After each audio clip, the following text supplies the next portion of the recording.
While you watch our newscast from home this evening, you may be one of thousands of families joined together to have a meal.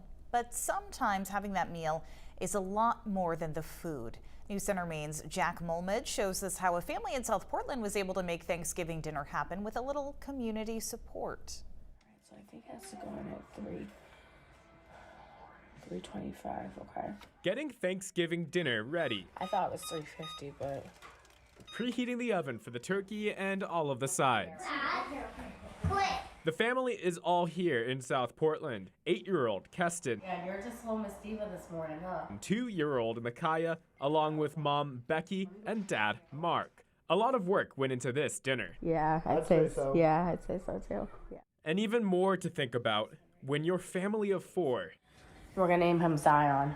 is about to take on one more. I was just expecting for a couple people to send us a list of resources of where to access food for Thanksgiving. Becky is in her final trimester. Between pregnancy, work, and kids, she asked the Portland, Maine Facebook page where she could purchase a Thanksgiving meal. And instead of offering a place to buy Thanksgiving dinner, a complete stranger, Gene Willard, invited them to his home. It felt really, really good. I just was thinking, wow, this other neighbor from Soho decided, hey, you know, you could come over. On top of having to watch over 2 young children, her young Zion, who is expected shortly, is already facing a long road. Our son-to-be has a heart defect called TGA, and pretty much what TGA is the arteries in our son's heart are crossed, so he's going to have open heart surgery within the first week of life to try to get his arteries uncrossed, and hopefully that'll be enough that it's going to save him and he'll be able to be here. With the thought of having to go down to Boston to be induced, and on top of having 2 young children, she had to refuse the offer from Gene. But Gene, literally delivering on his offer. Because that's what it's all about. That's how the world goes around, right?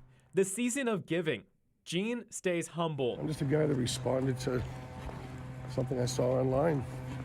A need, so wanted to fulfill it. Making the day. Good morning, happy Thanksgiving. And memories for a family in need. Definitely become a friend, and I hope that we'll be able to stay in touch with him as time goes on. In South Portland, Jack Mulmid, News Center, Maine. That's what it's all about. Becky and Mark's baby is due by the end of the year. Again, once he's born, he will need that open heart surgery, and Becky says they will have to stay in Boston during that recovery time. Now, they do have a GoFundMe page to raise money for some medical bills. You can find a link to it on our News Center Maine website and app.